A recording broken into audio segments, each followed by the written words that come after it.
yours.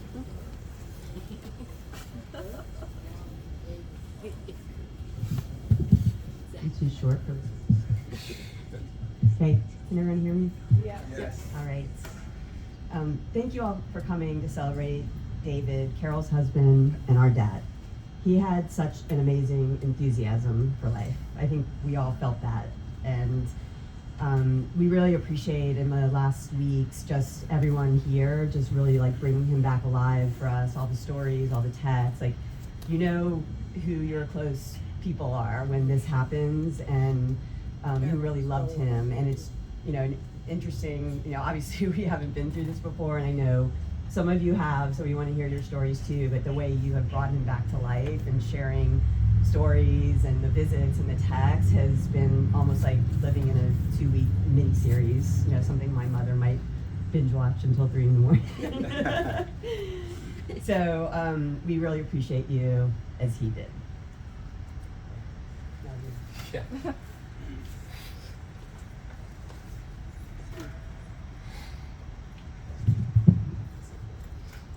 Hi, everybody.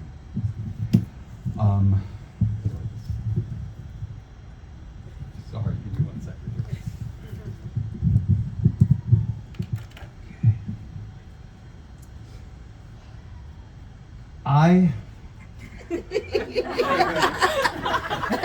You ready? Maybe you should have sat in the back.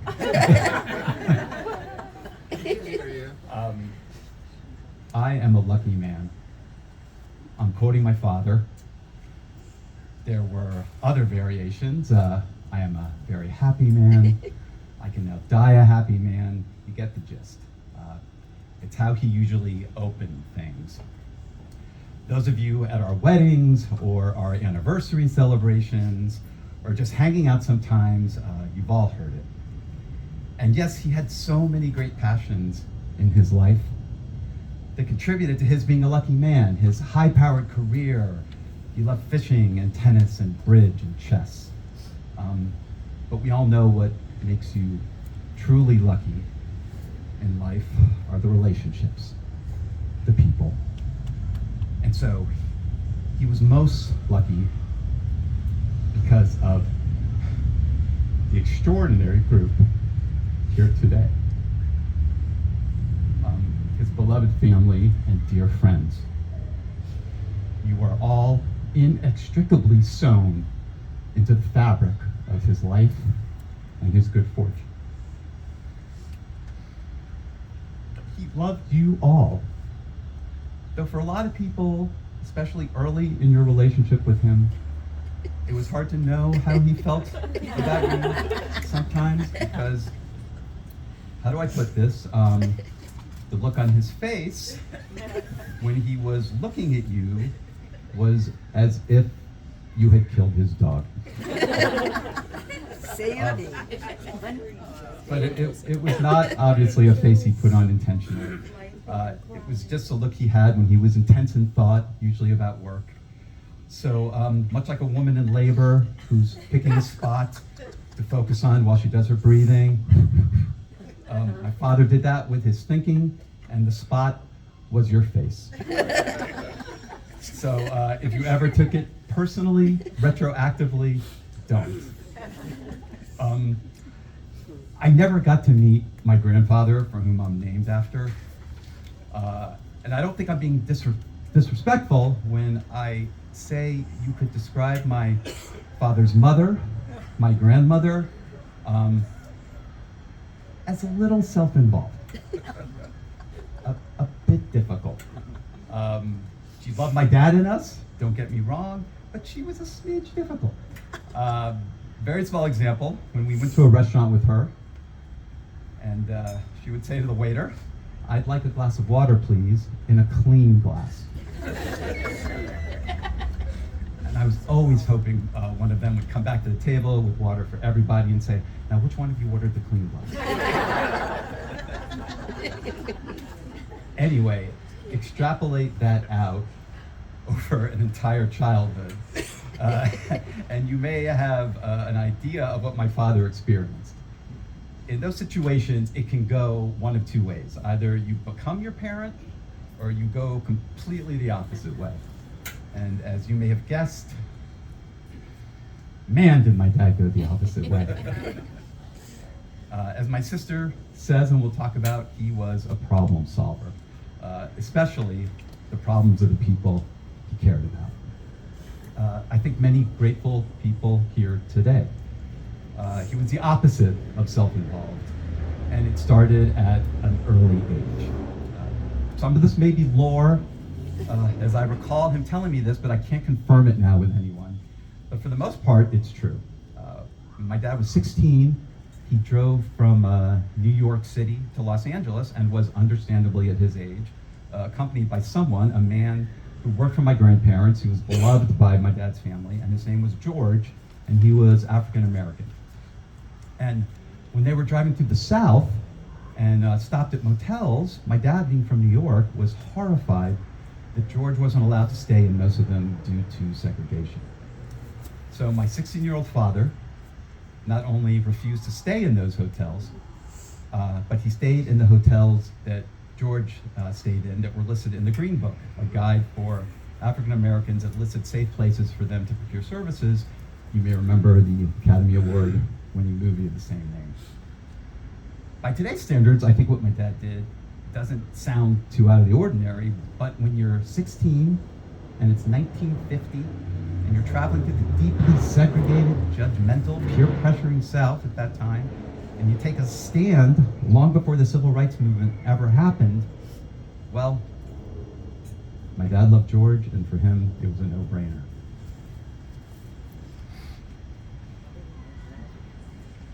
My cousin Stephanie, my dad's sister's Lee's daughter, could not be here today, but she sent me this story.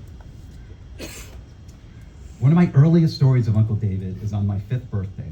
My mom and dad and grandma and grandpa were traveling in Europe, and they decided to have Aunt Rhea and Uncle Harry come stay with us, Gam's sister. I had never met them. They were also Orthodox Jews. Needless to say, it was a major shock for us.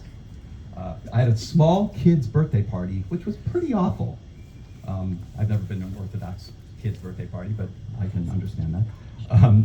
Out of the blue, your dad flew in to surprise me and gave me sparkly kids' heels and a fancy play dress. Of course, just having him there made my day memorable, but then he asked me if I wanted to dress up and go to dinner with him. He took me to a steak restaurant, all dressed up in my new sparkling clothes for dinner. It's a memory I will never forget. My dad loved Stephanie, and for him, it was a no-brainer. After my dad had been at Eastern Airlines for a while and become a high-ranking executive, he was working very late one night, and a custodian, whose name we don't know, I wish we did, came in to clean his office. After a bit, the custodian admired the beautiful chessboard that my dad kept in his office, and my dad took a pause and said something along the lines of, "Fancy a game?"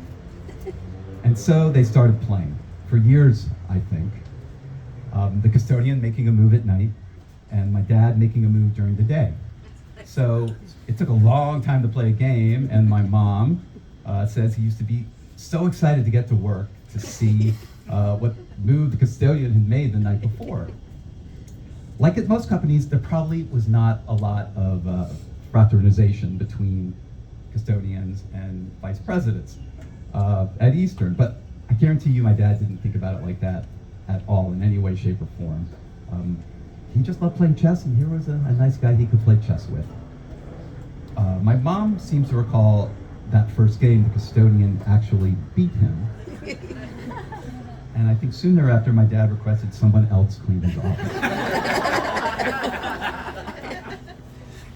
I'm kidding, of course. There was no way my dad would not have wanted a rematch. Everybody knows that. They kept playing, and it was a way for my dad to connect to someone he worked with. And for him, that was a no-brainer. So if you had something big going on, if you needed help, or if you just wanted a good game of chess, you came to my dad. Or my dad came to you. He intently cared about connecting with people, doing right by them, and helping them any way he could. It's how he showed his love to all of us here. There's so many stories like that involving my dad. And if any of you have one or two, we're going to invite people up a little bit later to speak.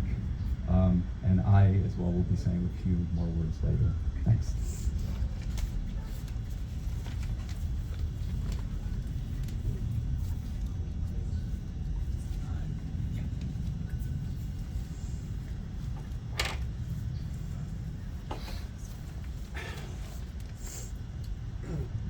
Sharp person again.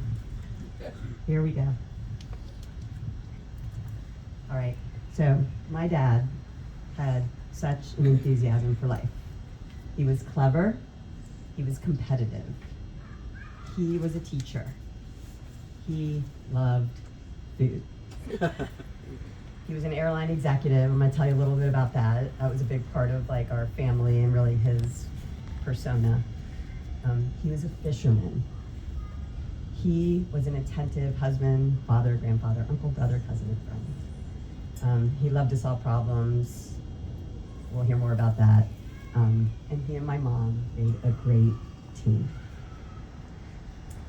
So we're gonna get back to those things I'll tell you a little more stories. I think you've heard kind of those qualities and the stories that my brother has told. But I'm gonna give you like a little bit of a bio about my dad.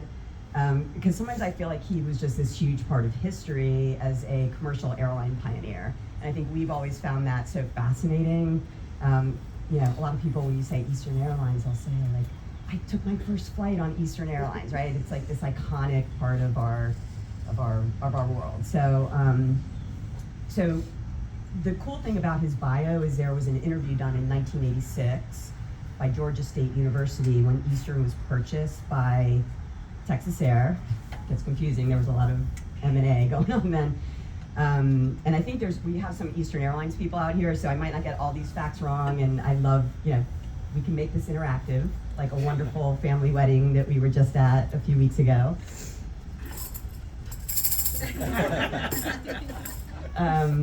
So anyway, we can be interactive and/or let us know after what we might not have gotten right. So I'll weave in some of the other facts, but some of this is going to be in his own words, which again is pretty cool. And we have the transcript. We also have the live interview, so we can distribute that as well. So my dad loved the city of Miami. Like, he loved Miami. And he was the quintessential northerner. He was born in New York, but he's the quintessential northerner who migrated from New York and loved the weather, loved boating, loved not, having winter. So he just loved Miami. So now I've totally lost my place because I've gone off script, which is probably going to happen a bunch in the next 10 minutes or so, if I can keep it to 10 minutes. So he was born in 1934 in New York, and until recently, he thought it was at a hospital in Manhattan, but alas, it was the Bronx. Not that there's anything wrong with that. He had an older sister, Lee. She was born a couple years before in Johannesburg, South Africa, where his parents were in the diamond business, and they were living in South Africa at the time. Kind of an interesting thing. But my dad was actually the youngest of 8 siblings. So his father had a first wife who had passed away, and then he remarried Bee, who I know many of you knew.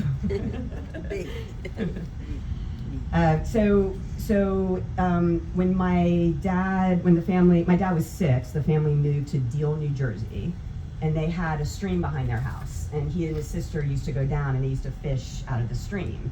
So that is where he just fell in love with fishing. But it's a funny thing because he never ate fish until much, much later in his life. But my mom and we ate all the fish and enjoyed. It was the best when you would catch fish in the morning and that's what you were having for lunch. So it was really awesome. When he was 13, his family moved back to the city, somewhere in or around the meat packing district. And Jane, I always think of you when I'm walking the High Line because I feel like he lived there. Did he live there? And I think it was the meat packing district. So now in his own words from the interview, which was really cool because it saved me a little bit of writing. So Jerry Barrett is the interviewer. I'm interviewing David Kunstler in his office at Eastern Airlines headquarters in Miami. David, would you begin by just talking a little bit about what you did before you came to Eastern Airlines? David Kunstler. Well, as I said, Jerry, we're going back a long way. I joined Eastern in the fall of 1963. I graduated college in 1955. I spent 3 years in the Navy in the aviation branch. Just a note on the Navy is they would come visit us in DC all the time. I think Mama, you always said like she didn't want a month to go by, so it was every month, every 6 weeks. But one time we took the kids to the Air and Space Museum. Kelsey, I don't know if you remember this, but we saw an aircraft carrier, and it was just like a really fun moment because my dad went over to the aircraft carrier and kind of pointed to different parts of the boat, the ship. This is where we ate our meals, and this is where, we would land the plane, and it would catch, there was a hook, it was kind of a precarious thing he did, sitting in the navigator's seat of these small airplanes that had to catch a wire to land. But back to his words. So although I wasn't a pilot, I was an airborne air controller and an anti-submarine warfare expert or something like that. I flew in the right seat of the carrier-based anti-submarine aircraft. So there really wasn't too much of a gap between finishing my time in the military and joining Eastern. It was about 4 years. My first job was on Wall Street, and I actually did become a registered representative and attempted to sell stock. I didn't really enjoy that too much. He hated it. He did not like recommending investments for other people. But he managed his money and invested like his whole life, which was actually kind of cool. Like he would call the bond houses and do that. And so it was really cool. He knew his stuff. I didn't really enjoy that too much because I found myself in a position of recommending securities to people that I didn't know very much about. And I think he's talking about the people, not necessarily the securities. So now I'm going to add in this stuff of when he met my mom, because you didn't say the details, and I don't know if I got all this right. You may not be shouting out the corrections, but forgive me if I didn't get everything right. So my parents met at a party in New York. My dad was visiting from Kokomo.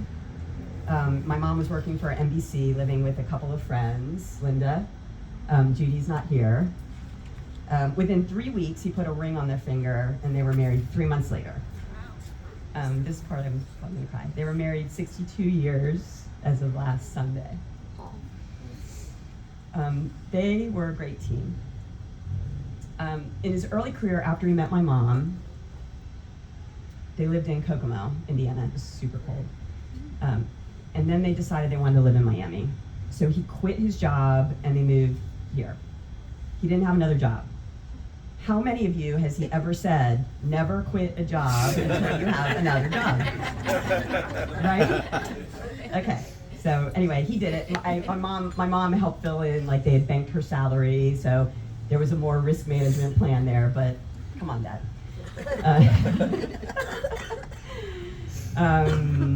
Okay, so they're in Miami. My dad doesn't have a job. A few months go by again, so not my dad. They're living in Dayland Gardens with Maggie, Josh, Jennifer, Fred, too.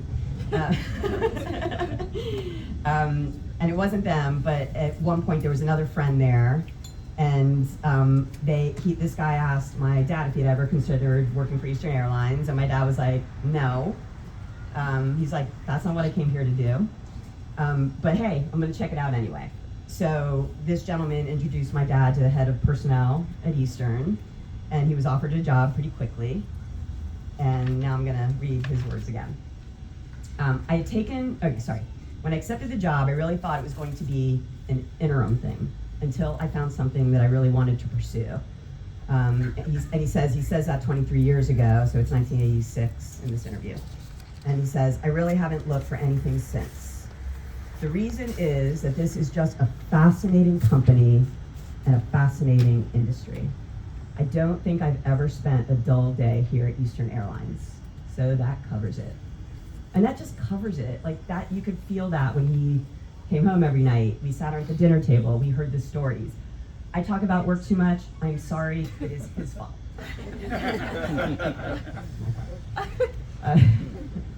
So in the early days, and believe me, I'm not going to go through all the details of his career. I have a few more little stories and I will summarize.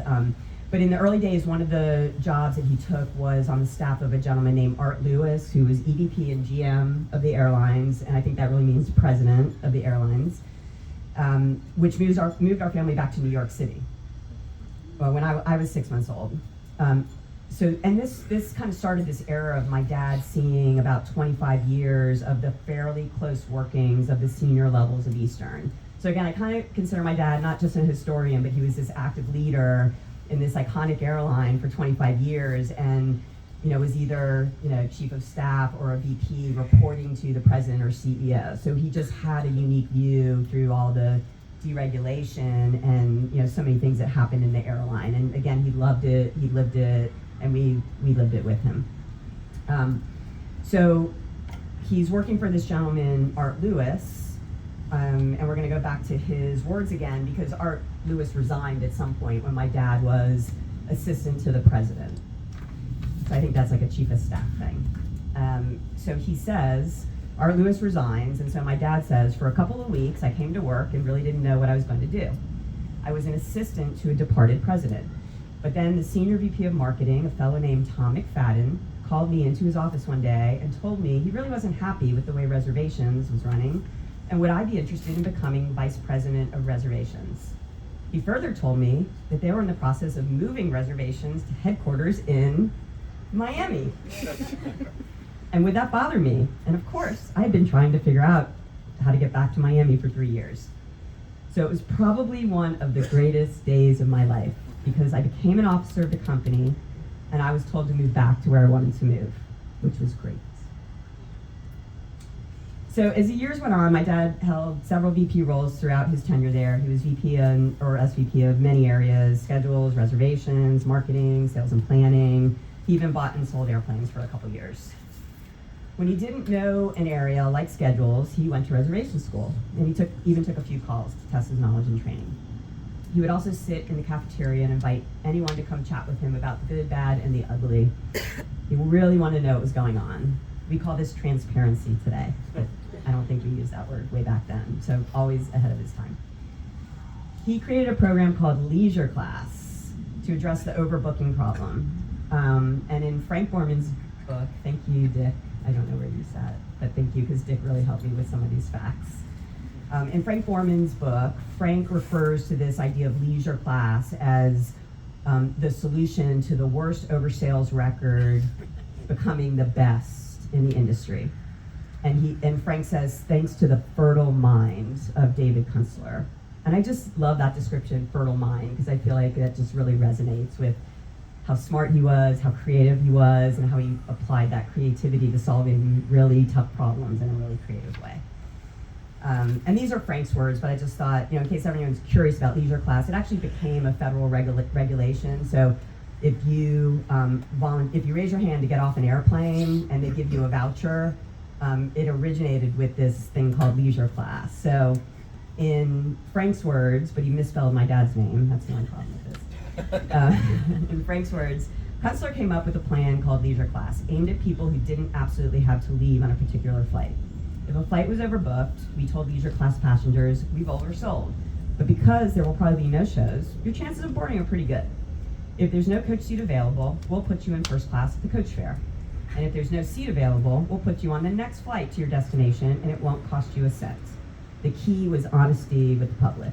So again, transparency, which again, he's really ahead of his time here. All right, so fast forward to after his time at Eastern, our dad continued to reinvent himself throughout his career and his life and his retirement. He worked for Midway Airlines for a couple years. He worked for 7 years as a law firm consultant. He loved that work. I know we have a bunch of lawyers out here. I think my dad always wanted to be a lawyer. And it's so fun to go through boxes and boxes of paper and discovery, but they really appreciated him because he was really disciplined, right? We all know that. And he would go through all the paperwork, and he was an airline expert, and it was just a great fit, and he loved it. And I think it's just cool, maybe a good lesson for all of us, of sometimes when you don't know what you're gonna do next, it's okay. Maybe one of the best opportunities in your life will come to you. And I think, again, my dad really showed great examples of that. When he eventually actually retired, he started playing bridge. He really got into it. He played 6 days a week. I used to call him a bridgeaholic. Is that a word? He eventually became a triple life gold master, but he approached it just like he did business, very serious about it, just learning. I think people loved to play with him because he was fun to play with, and he was a force to reckon with. Carol and Dave had a lot of fun in their retirement years together. traveling, spending time with family, their grandchildren, their friends, and like we've known most of you our whole lives, so it's just like this wonderful, special thing I think we have. Living in Miami, living in a community that stays connected, it's just a really beautiful thing and something I know my dad appreciated, and just we really appreciate it. So my parents had a blast in their retirement. Our friend Helvey from our Blue Jay Circle neighborhood in Weston reminded us of how when my parents would come to visit, which was like every Sunday, the kids would just like scream and they'd go outside, and Helvey was looking out of her window going like, what the heck's going on at the Andrews house? But we were, everyone was just so excited to see him. And that's an example of one of the memories that has been brought back to us, even though it happened like every Sunday for about 15 years. So keep those memories coming for us. And my parents just helped us so much with our kids, and again, a very beautiful thing. So Carol, I don't know if you ever really retired. She still she still spends her time doing photography, cooking, doing laundry. And as a matter of fact, doing laundry is really helping her work through this. So if you have any extra to drop off, you will get back the best quality laundry you've ever seen. Did you iron your shirt? Seriously. Okay, so now that you know more about him, let's get back to his distinct qualities and personality, and then we will finally move to the next part of the service. He was clever, competitive, he loved to eat, a teacher, an airline exec, a fisherman, and fun to be around. And he and my mom were a good team. So examples of him being clever: when I was living at home after college, he stopped smoking his pipe because my mom had been on him to stop smoking his pipe. But the thing is, like, we didn't notice for about 3 weeks, and he didn't say anything. So one night at dinner, he just had this smirk on his face and was like, "Guess what?" And he's like, "You have to guess." And my mom and I sat there the whole dinner like, "You got a haircut." Like, you can't like tell him we got a haircut, but we're guessing. We don't guess. And he, then says, "I stopped smoking my pipe." Like, who has that patience? Were you there? I roast you out of the story. It was 1 week. Okay. Good. This is good. But still, like a whole week. Is a long time. Yeah, a week is a long time. Like, He said something different about me. And that's when you got a haircut. We're going to figure it out. yeah. Strange. But like, who could have that patience? I never could have lasted a week. So so another story is when Mark and I first started dating, it was my mother's birthday, and my parents invited Mark and I to Buccioni's. It's not there anymore, but I know you all know Buccioni's in the Grove. My mom had been buying art for Centrust, and there was an artist she loved, and my dad had bought her a photograph from this artist. I think I got this part right. But he went to Buccioni's earlier in the day, and he hung the picture, they reserved the table, and the picture that he had bought was hanging on the wall. And again, we sat through the whole dinner. My mom did not notice the picture. I think he finally, can you fill in this one? Did he finally bring it up? He said, "Your birthday gift is somewhere here." Can you find it? I remember I looked in the glass. So for those of you maybe in the back that can't remember, my dad was saying, "Your birthday gift is somewhere here," and my mom is like looking everywhere around the restaurant. So we finally discovered it. But the other thing I love about that dinner is that I'd only been dating Mark a month. We had our 30th wedding anniversary. We just had our 30th wedding anniversary earlier this month. We've been together 35 years. My parents opened their arms and embraced Mark really from the first day. Other than, he helped them, before we were dating, he helped them move from North Prospect to here. And I think Mark says the first words he heard from my dad were, "Close the door, you're letting the air conditioning." But after that, it was all simpatico. They really loved each other. Okay, and also my mom, when you tell that story, she'll remember the roses that Mark brought them. And I love that story because it kind of just weaves in how much everyone loves each other and appreciates each other. My dad loved to solve problems. I think I was the only child who ever rode on a boat with a seatbelt. True story. I don't know if it would have saved me if we hit a manatee, but had a seatbelt. I think he helped all of us solve problems. And everyone in the family, friends would call him for advice and financial advice, variety of things. He was very, very competitive. He never let me win, ever. He loved watching sports with his boys. He would bet like really small amounts of money, like Mark's putting $100 on a game. My dad's like, can you bet $5 for me? Loved tennis with his friends. Where's Bernie and Florence? Like, how much fun was that? We had a blast. I can't play tennis anymore, but it's so much fun. He taught me to play gin rummy, chess, and pool. When I was 3, he sawed off a pool cue for me, and I would stand on a little stool, and I would beat his friends from Eastern Airlines. That was a blast. I'm sure I only beat him like once, but that's lore. Being competitive, he won the battle with several illnesses, and it helps us to kind of process and grieve and deal with now, because for maybe 15 years we always felt like we had borrowed time, and it was never easy to go through some of these illnesses, but we could have lost him 17 years ago, and it just made us like so appreciate the time that we spent with him. He loved food. He would ask what was for dinner at breakfast time. And he was really precise about the times he ate, which kind of stressed us all out. So I guess we can have pizza like at 2 o'clock for dinner. He loved my mom's cooking. Again, they were a good team. He could man a grill. He wore a flashlight on his head and he would go out there. There was a period of like a year or two where he kept buying us flashlights. Like, one for our head, one for our- yay, another flashlight. He would always go back for seconds, especially when my mom or Mark was cooking, sometimes thirds. He could eat.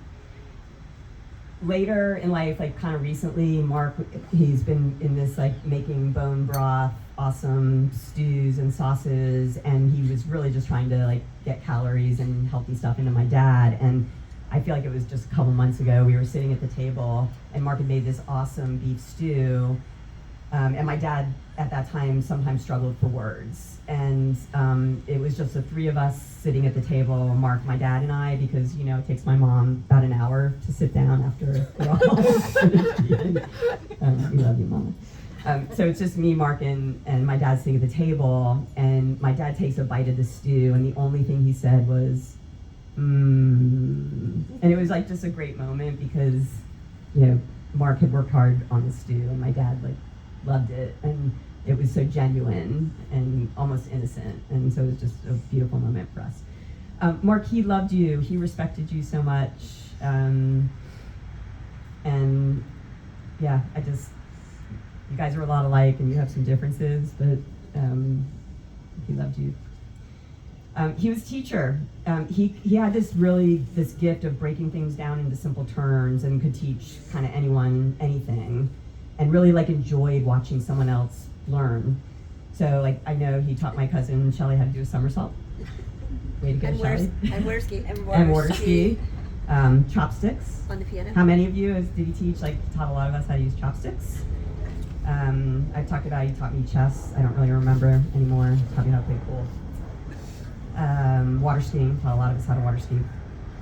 Later in life, he volunteered teaching computers in Overtown, and that was really cool too. And he was just a lifelong learner and teacher, and I love that because I think that helps us all kind of stay young and keep evolving. He was a creative airline executive at heart. I've gone through all of that. We talk shop all the time. Again, that can be super annoying for folks, but I come by it honestly. He was a fisherman, and I guess we're gonna have to look at the picture after, but there's this awesome picture of my dad where he had this great catch, and it's inside, so later on I'm gonna take a look, but it's sitting on a bench. My dad had a great catch. He caught I swear I'm almost done. I hope I'm not putting this in.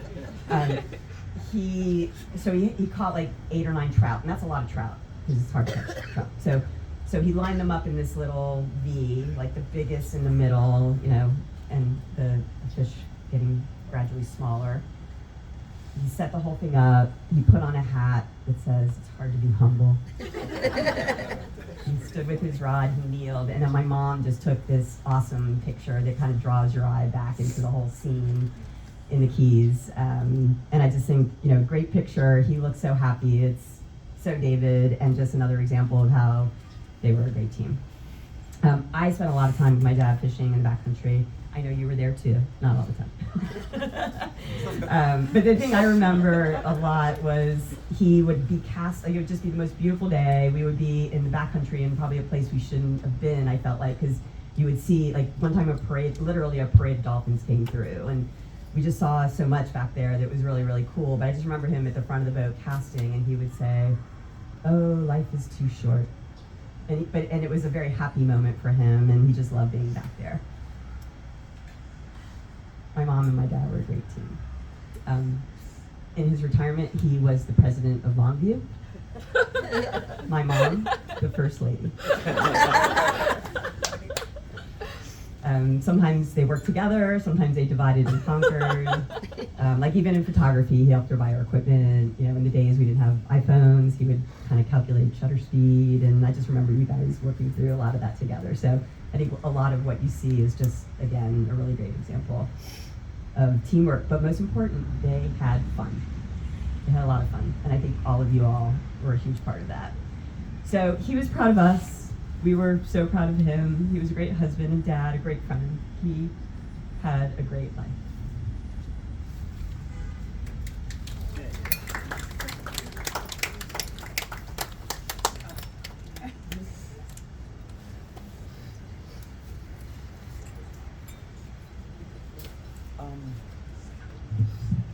We want to bring some people up because we're not the only ones who have things to say about David.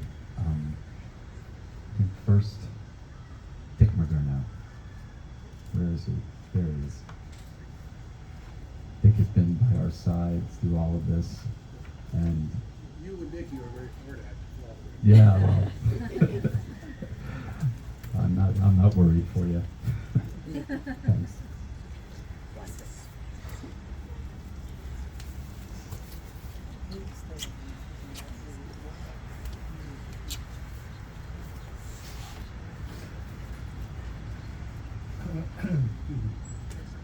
David and I worked together for probably 18 years or so.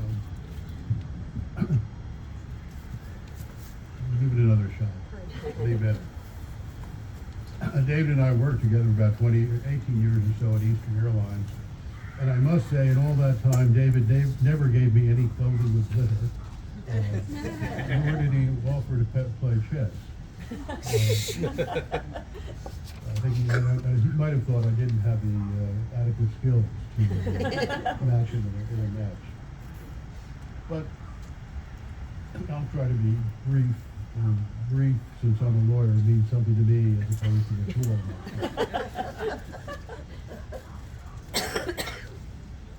David was a unique person, and I think he was special to all of us here today.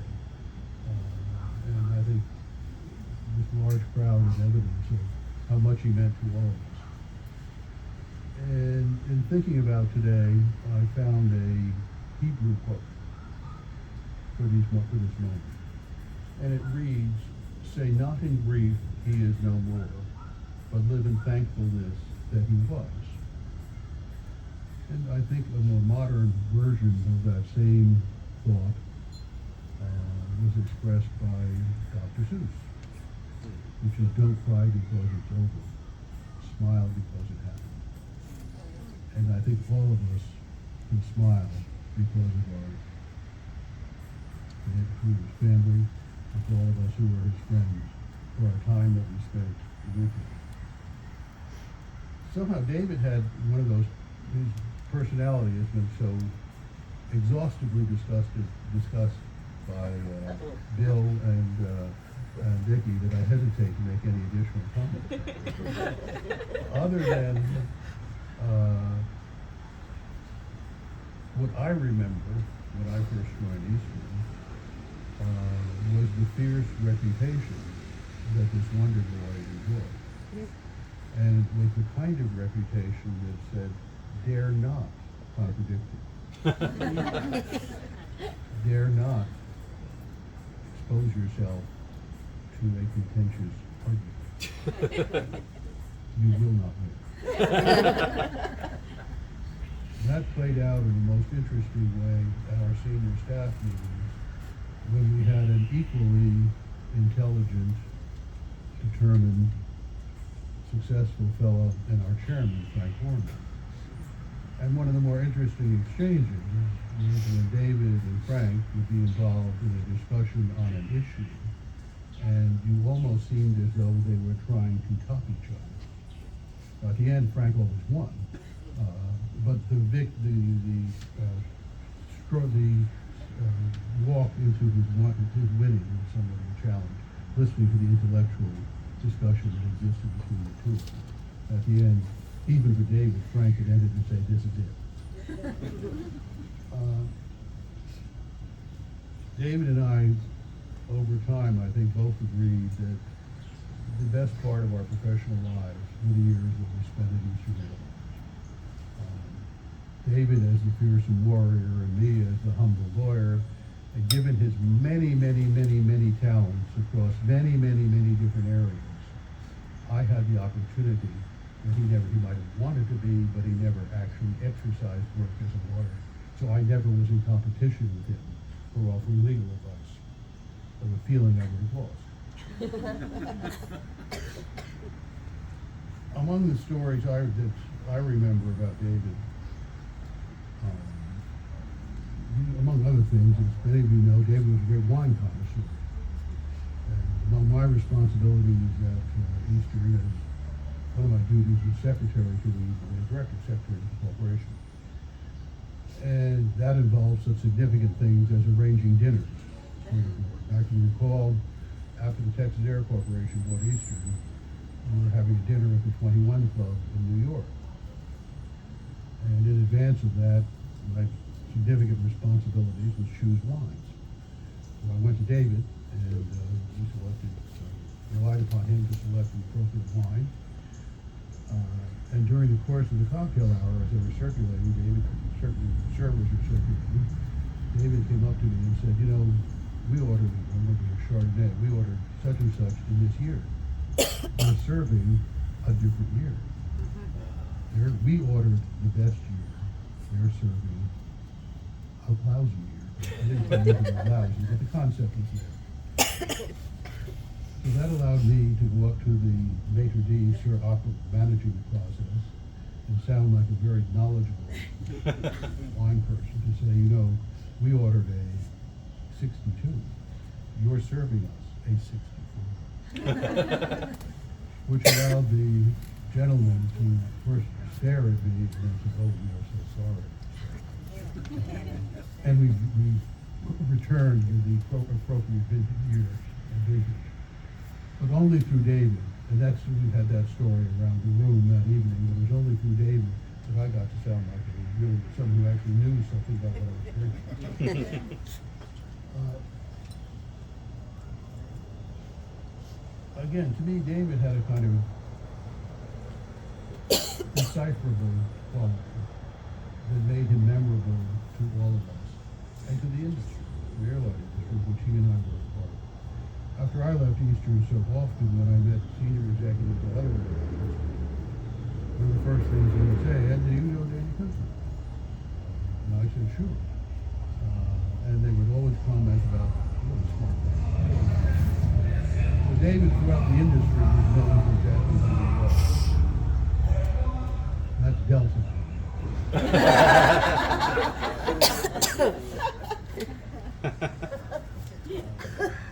And again, he was a valid, wonderful warrior against Delta. And in some ways, we always think he won.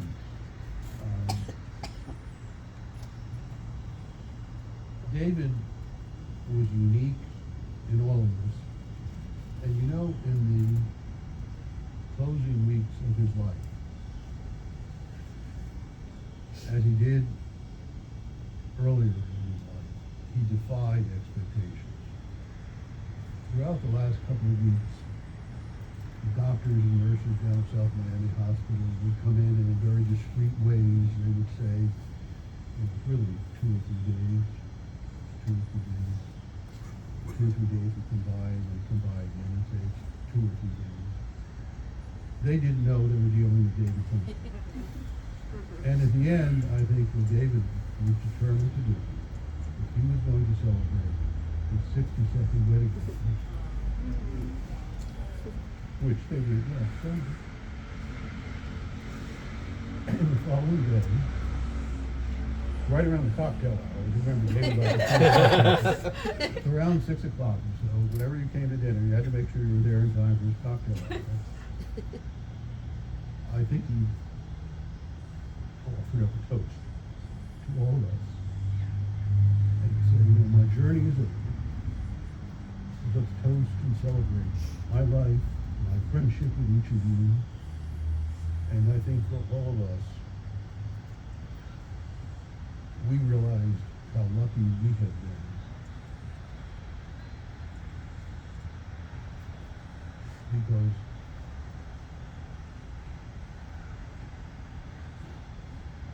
Because we had something that made saying goodbye so hard. That was the day we left. So we all can say shalom, peace, and we love you. Thank you very much.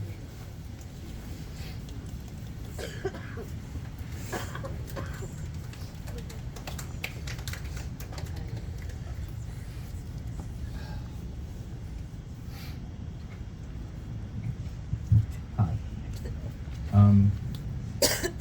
Next, I would like to bring up his fellow shipwreck survivor, Mr. Bernie Jacobson.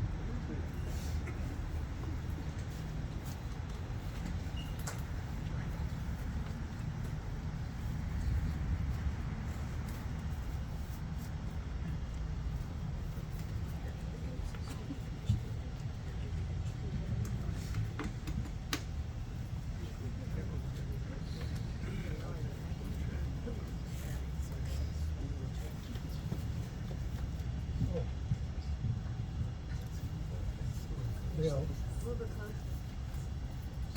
what are you doing for me?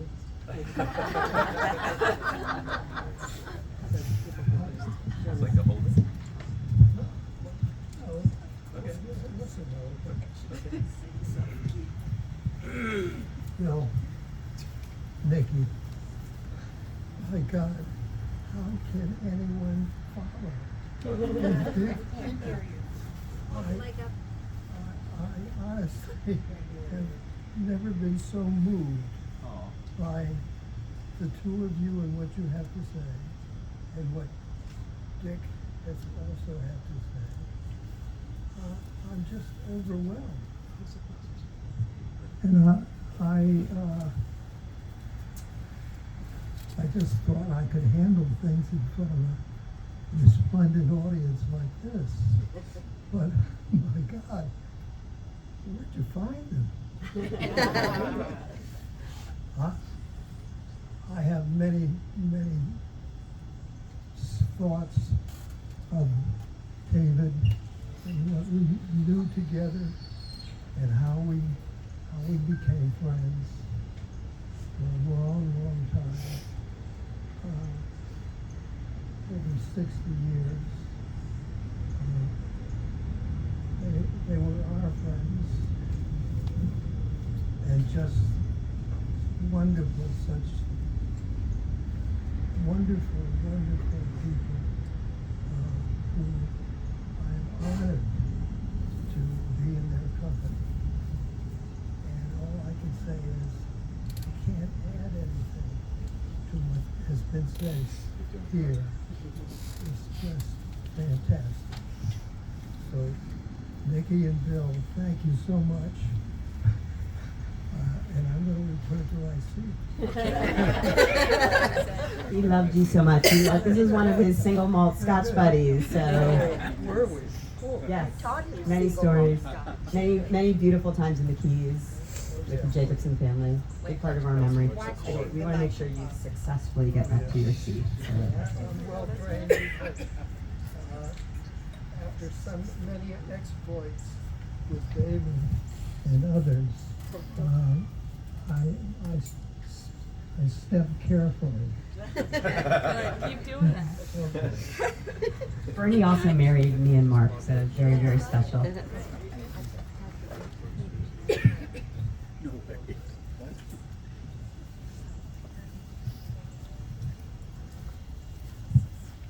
I would like to bring up my dear, dear, dear, my second mom, my Aunt Maggie.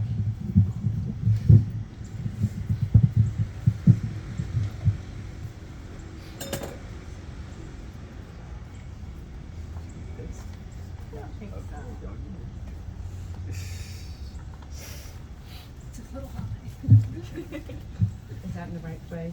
Yeah, you gotta go closer to it though. I do, like that.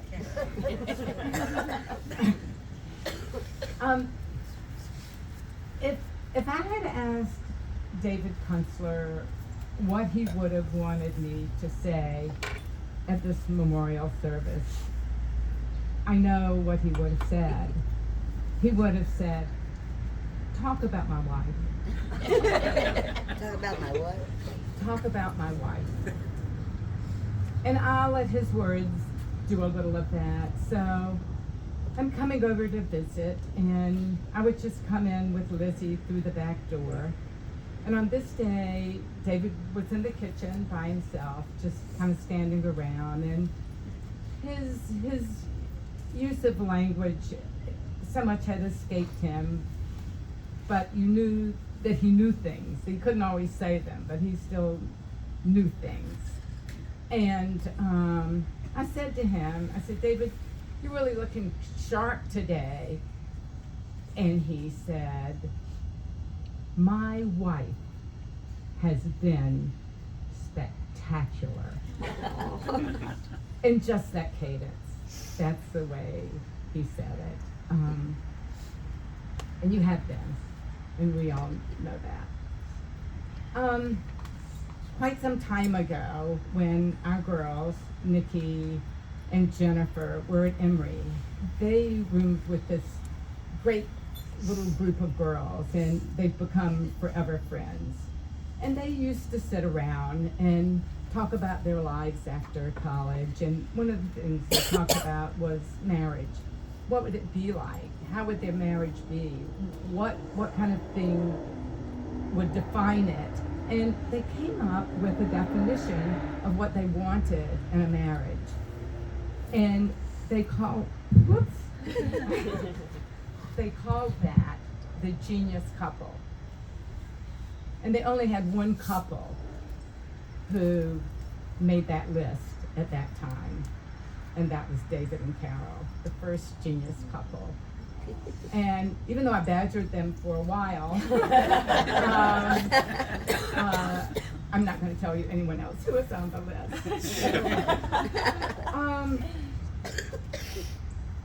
When David met Bernie, and when Bernie met David, it was pretty amazing. You know, men don't usually connect that easily, but they bonded right from the start.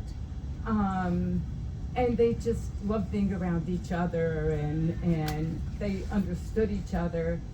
And David taught Bernie fishing and bridge. And Bernie told David, "Go to the gym." Of course, that was after Bernie had become his doctor and then could speak with some authority. And David did do that, right? He hated it. Yeah. But he did do it. Because Bernie told you. Right, right. And I want to say to, particularly today, how incredibly proud he's always been of his two children. And today, they've done this, you know, with all their hearts, with everything, you know, wanting to make it all right and good, to remember him and how he loved you two. And he would, of course, is so proud of you today. Well, I can't stop without talking about his wit, you know, and that poker face that he had. It never left him, even when he was struggling with language, even when that was, he could still. A squirrel just landed on his Say, Oh,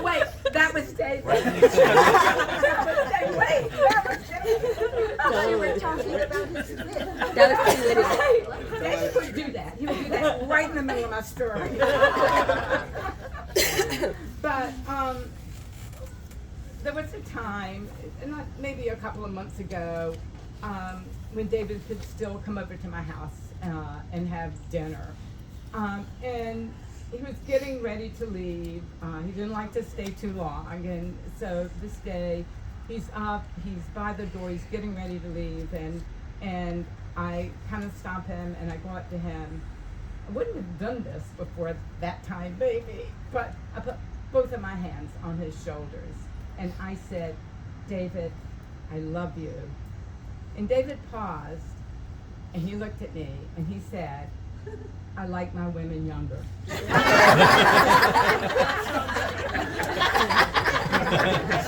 I leave you with that darling memory of him, and of course, we'll always miss him. Thanks, kids, for letting me talk.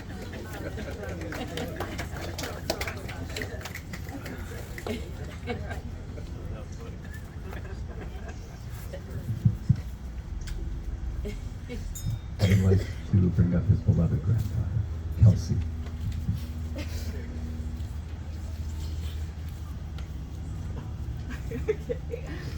Hello.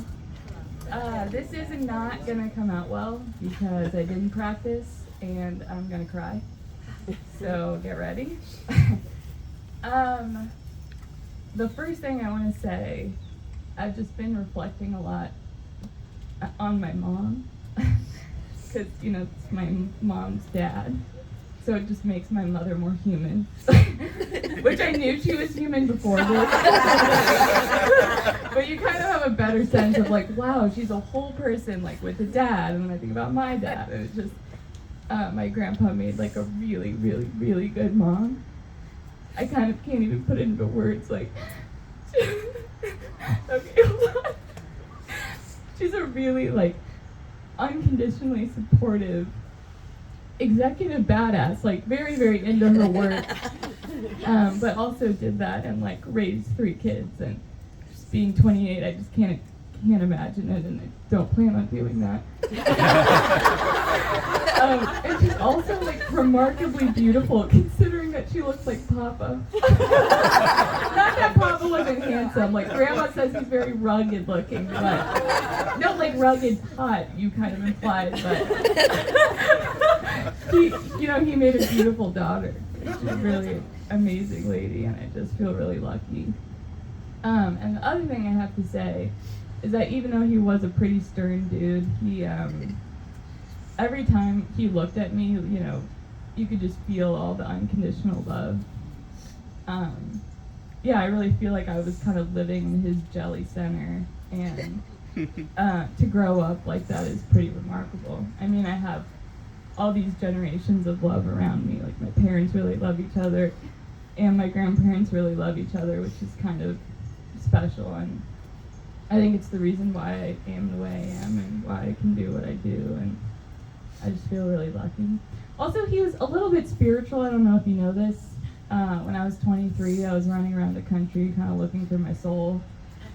And he was a little bit like, why are you doing that? You have a college degree. You can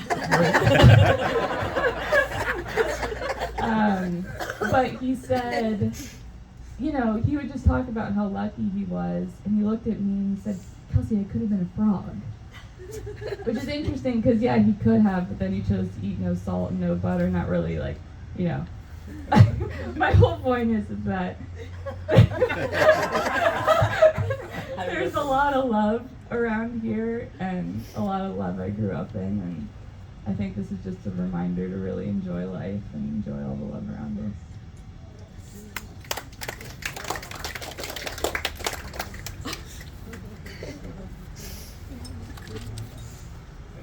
I lost it at the end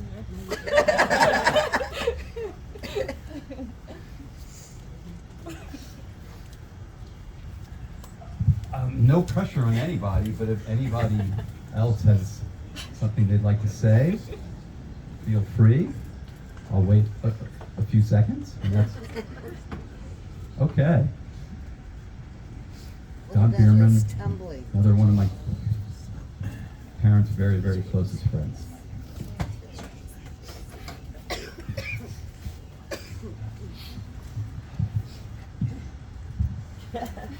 I'll try not to use the mic. It's a dangerous instrument. Can everybody hear me back there? Yes. Except for my wife, can't hear. There are a couple. As I walked in and saw the setup in the whatever room you call that, the liquor room, it made me think about coming here on our way to dinner. In fact, when we would go out either across the street or someplace else, what would David say? Stop for a drink, which we did. And he would tell me the pedigree of different scotches, including the bottle he had me buy while I was in Europe of 20-year-old single malt. But it wasn't just find me a single malt. It was which one and what year and the whole thing. But David, in addition to everything else, was a wine connoisseur. So Rosetta and I had invited David Paul for dinner. Bob Paul. So David Paul, not in this group particularly. So Bob Paul, as some of you must know, was a great wine collector and had 18,000 bottles of wine, and which sold for over $2 million, as I recall, after his death. But Rosetta panicked. She said, he's coming to dinner, and what wine should I serve? So she called David. And he said, go to the wine store, stand in a certain aisle, and read me the labels. And I'll tell you. Which she did, and when she got the wine, he turned to her and said, why don't you ever do that for me? And, you know, I heard about David as a teacher, but he was never in the position that he was above you or knew more than you did. We would discuss stocks, our theories of stocks. We would play tennis. There he said he was better. But it was one of the greatest friendships for both of David and me. And we love you both.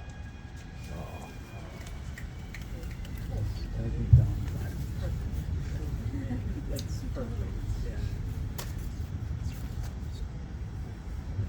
Anybody else like to come say anything? Neil's other friends of my parents bring me to school with their children. We love them. Well, we had an apartment in the Keys together, in the same complex as David and Carol. And one day I was there, and I got a call from the Coast Guard, or that there was, I think, was an accident, but your husband and his friends are in the middle of the ocean. And I went crazy. And finally I got to a place, but I didn't know exactly where they were. And what happened, something went wrong with the motor.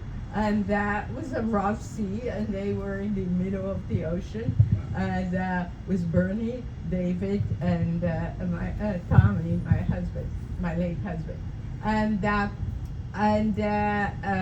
well, there was coming a little boat. They were fishing, and a little boat was coming, and they asked the little boat, please help, help.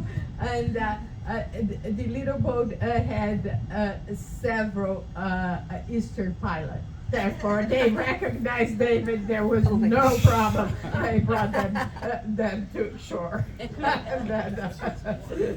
a load of fish, I recall. Yeah. It was New Year's Eve. I think, yeah.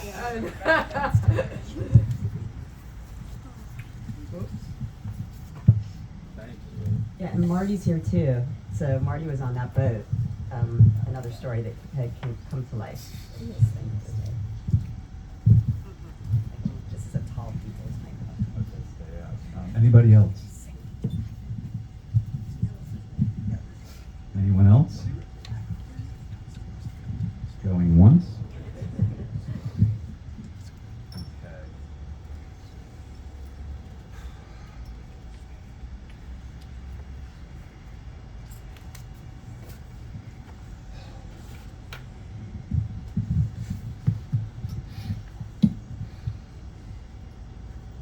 I am a lucky man.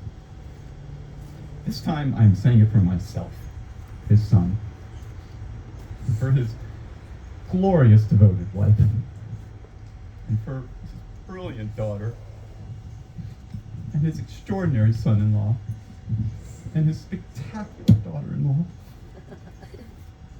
and his beautiful, talented, sweet grandchildren, and all you lovely and special people and friends here. It's for all of us. Between 75 and 200 million people died from the Black Plague hundreds of years ago. Since 1980, more than 37 million people worldwide have died while actively fighting in wars. God knows how many before that.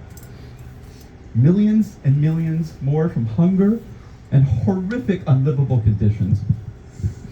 I ache over those poor souls. Fate could have placed me anywhere along that timeline. And the overwhelming odds were that I could have been one of those numbers. But instead, by the grace of God, I got to be the son of David Kunstler. I am a lucky man. It's a refrain I inherited, and I hold it dear. It will always underscore my life and the life he and my mother gave to my sister and me.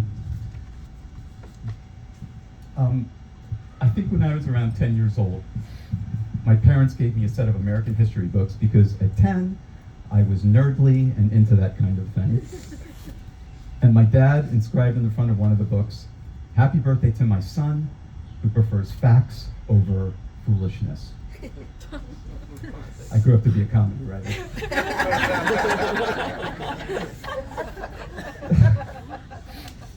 But at the time, yeah, I was super into presidents and history, and my dad could not have been more proud or supportive of me loving facts. Cut to 30 some odd years later, and my parents are in the audience at a taping of a show I was writing for. And there was a joke one of the characters said, and without knowing for sure, my dad turned to my mom and he proudly and confidently said, "Our son wrote that joke." It was a joke about the character being sued by all of his family members multiple times. And given his side of the family, he was pretty sure it was mine. And it was.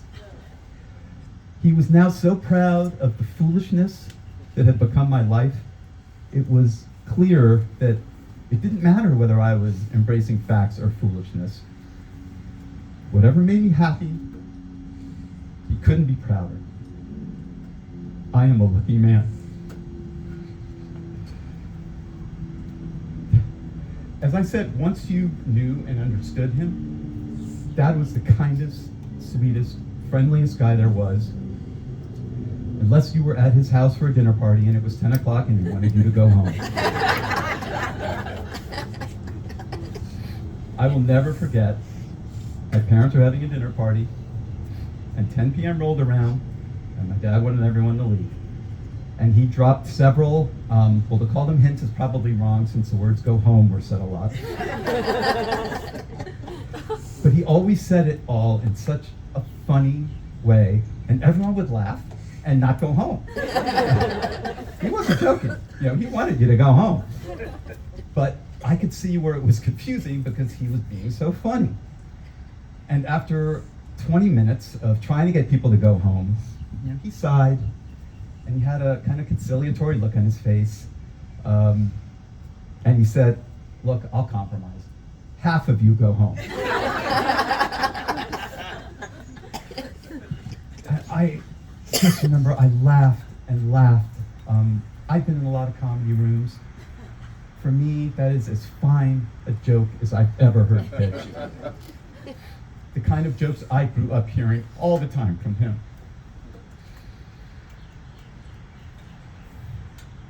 The kind of jokes that made me want to be a comedy writer so I could be like my dad.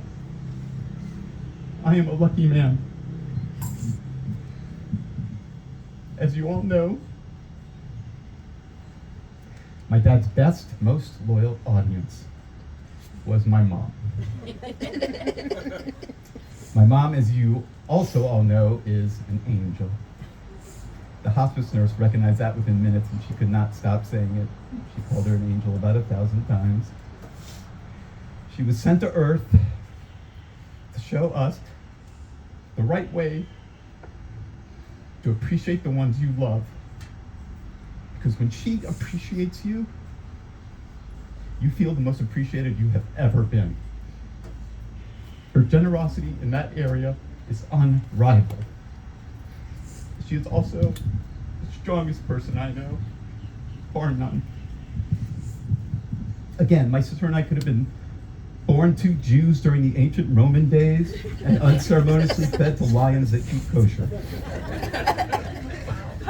Instead, we got to be children of Carol Kunstler. Anyway, my mom appreciated my dad's sense of humor like no one else.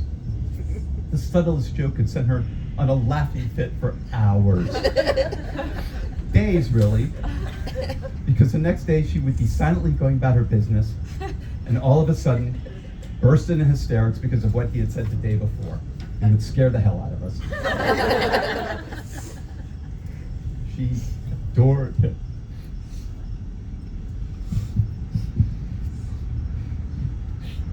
And he adored her.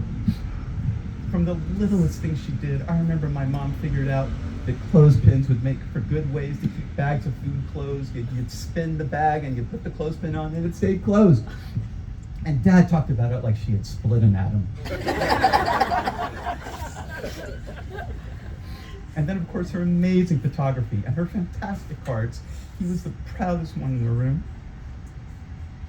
And I'm not saying they didn't fight on occasion, because all couples do, but my sister and I had a very clear picture of what love looks like, of what marriage is supposed to be, a 62-year-old marriage. To grow up with that example, to fully understand what we needed to look for in our own lives, I am a lucky man.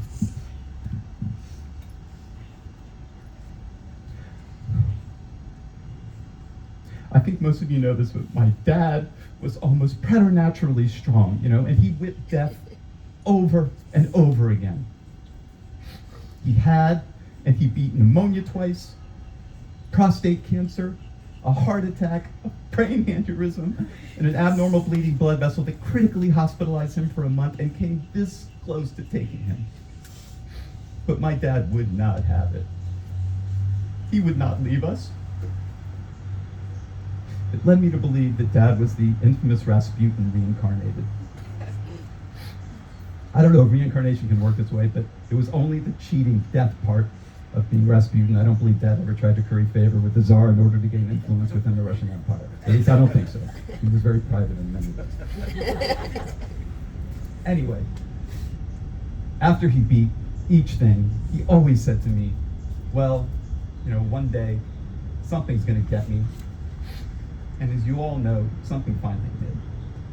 He developed dementia, Alzheimer's, and it was painful and difficult for all of us, obviously, especially my mom. Just the worst disease. And at some point, during my dad's illness, I saw a video, and this via Toby Anson, our dear friend. I saw a video of a woman who was ravaged by Alzheimer's and in a wheelchair and basically unresponsive in almost every way. But she had been a prima ballerina in her youth, and when a certain piece of music came on that she had danced to, her arms would raise, and she would replicate the moves of her youth. It was beautiful movie to see. And maybe I should not have been thinking this, but I was kind of always waiting to see what my dad's thing was going to be. Would his math skills somehow reemerge in some Rain Man-like way? Would he see a deck of cards and start spouting off some intricate bridge moves? Something. But I never saw anything like that in my dad to the end. Or so I thought. I was talking to my mom about a week ago, and she told me about an exchange with his physical therapist. The therapist asked him how his day was going, and my dad said, same as yesterday. And the therapist said, oh, well, how was yesterday? And my dad said, terrible.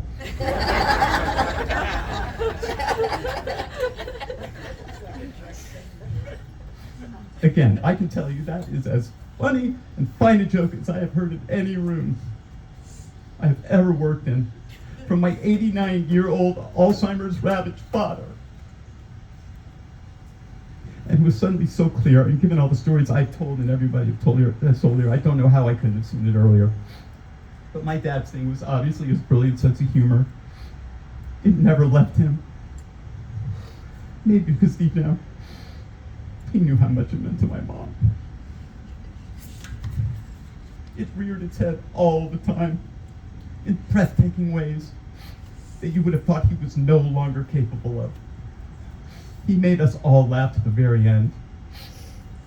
I am a lucky man.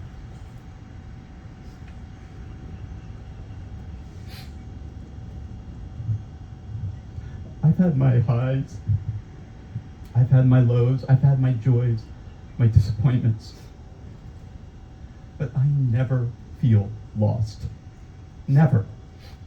I am centered, I am balanced, and it's all because of my parents. My father and my mother's belief in me, their love, their attention, their wisdom.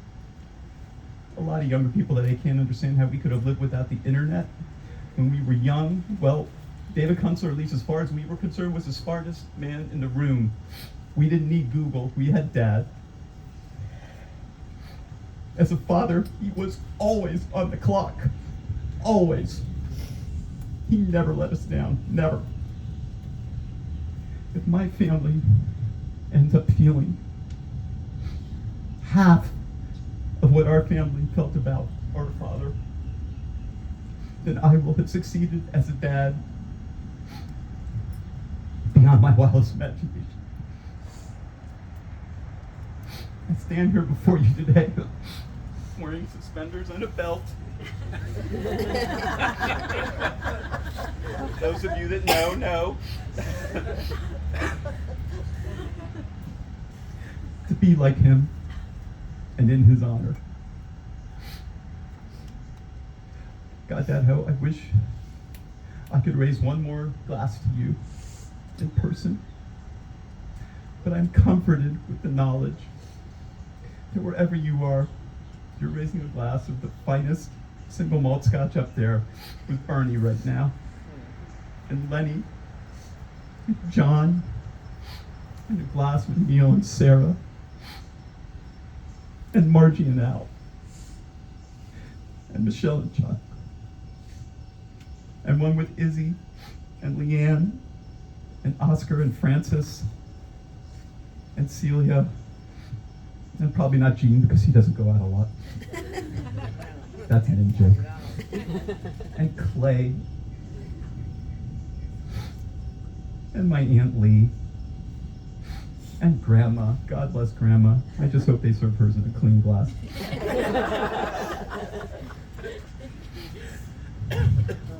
And wherever you are, my dear, dear Dad,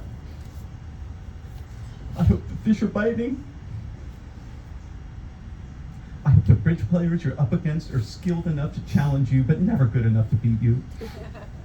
And most importantly, I so hope, I hope that someday we'll all be together again. But even if that's not in the cards, for whatever reason, I am a lucky man. Thank you, God.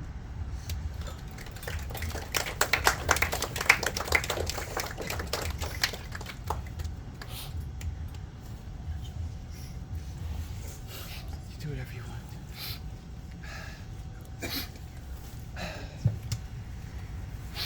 It's working. A little.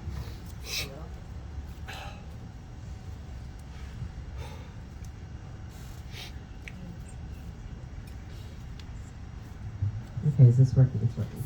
All right, we're gonna sing a little song to David. You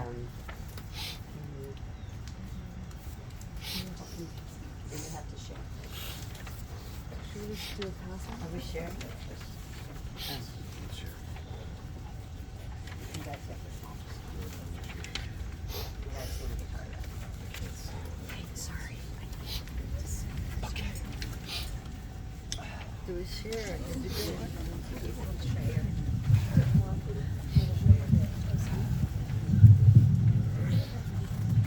We're good. Sure.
Sorry, we'll get going here in a second. Okay, my brother is the better guitar player, so but I think David would really like a song. If you don't like it, it's not like right in your. Hold on a second.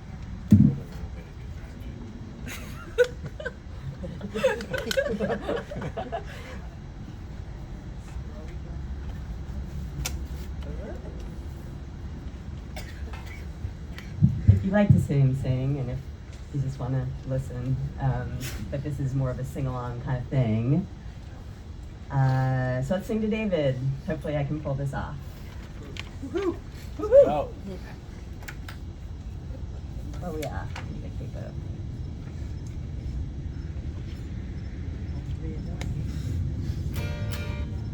I might need more help with that. Can you hear the guitar in the back? Can you hear it?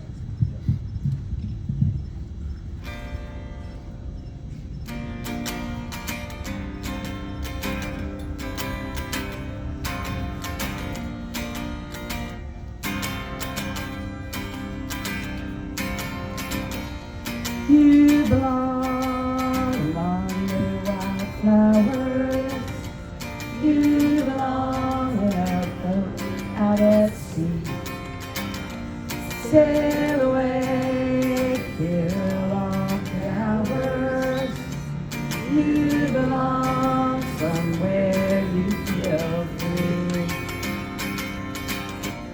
Run away, find you a lover. Go away somewhere all bright and new. I have seen no other who compares with you. You belong among the wildflowers. You belong in a boat out at sea. You belong with your love on your arm. You belong somewhere you feel free. This is the hard part.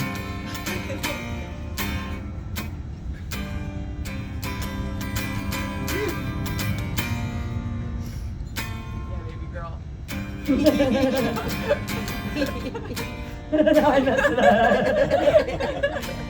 Run away, go find a lover.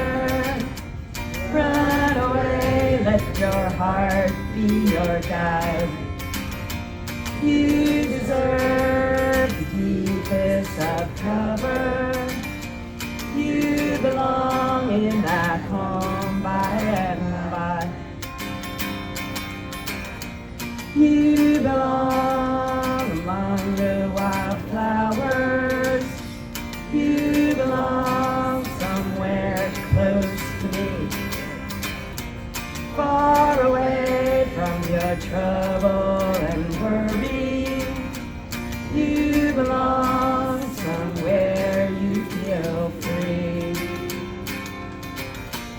You belong somewhere you feel free. Thank you.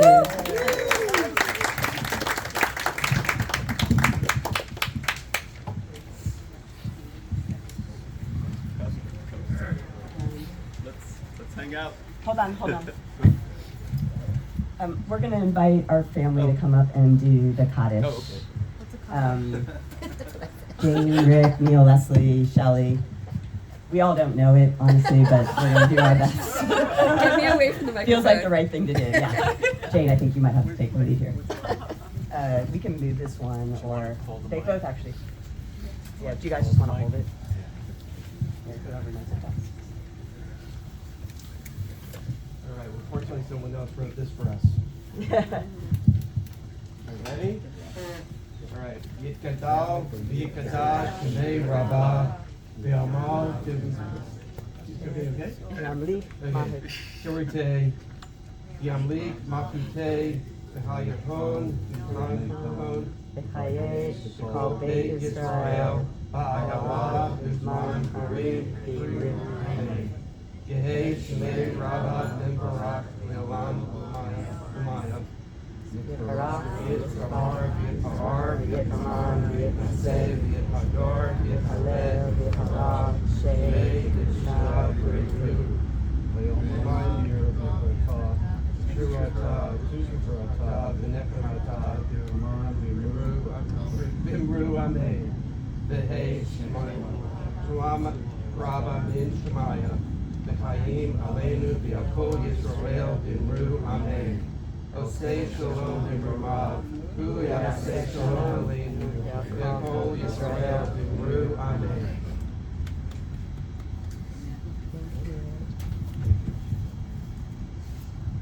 That was the Kiddush David stuff. Thank you so much. That's it. That's all we have. Now we can Yeah, it's like, add through. can we get up now? Thank you guys. Thank you for coming. Like again, it's just so heartfelt for us. Hopefully, let's just have fun and celebrate his life. I've already had at least 2 scotches, just 2. I swear, no more.